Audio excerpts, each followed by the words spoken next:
Siiro. Joo. Hyvää päivää, hyvät ihmiset kaikki, jotka olette tullut tänne rummutusseremoniaan.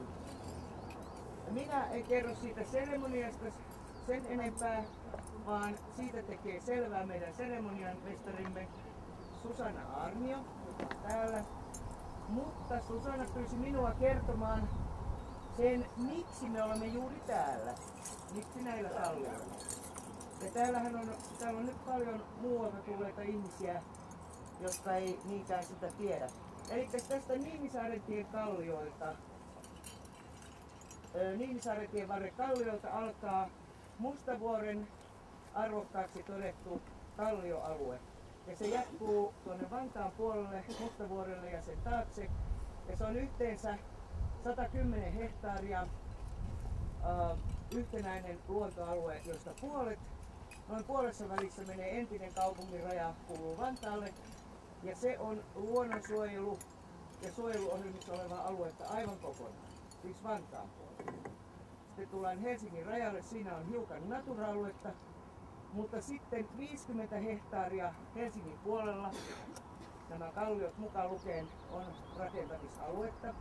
Se on yleiskaavassa jo 1992 yleiskaavassa varattu nämä kalliot plus 50 hehtaaria tuonne päin niin asuntorakentamiseen.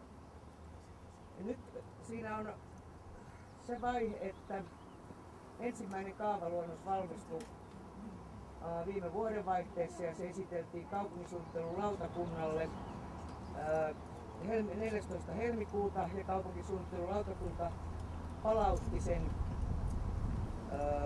viraston uudelleen piirreltäväksi, vähän pienennettäväksi, vähän eri lailla massatettavaksi. Ja viraston puolisaaritoimiston päällikkö sanoi mulle, että he otti nyt vuoden aikalisän taas. Siis vuodesta 1992 tähän ei ole osattu tai uskallettu piirrellä kaavoja, eli tämä on ollut jäissä tosi kauan. Ja toivomme, että se on jäissä loppuun saakka. Ja nythän Mustavuori-liikkeen vaatimus on, että kun nuo Sipolta kaapatut alueet ja sitten se Mustavuoren pohjoisosa liitetään 1.1.09 puolen vuoden päästä Helsinkiin. Koko Mustavuori on sitten Helsingillä. Niin, Helsinki joutuu piirtelemään yleiskaavaa sinne. Niin liitetään tämä Mustavuoren luontoalueen eteläosa myös siihen yleiskaavaan, jolloin on mahdollisuus muuttaa kaavamääräystä ja määritellä koko Mustavuoren luontoalue, luontosuojelu ja virkistysalue.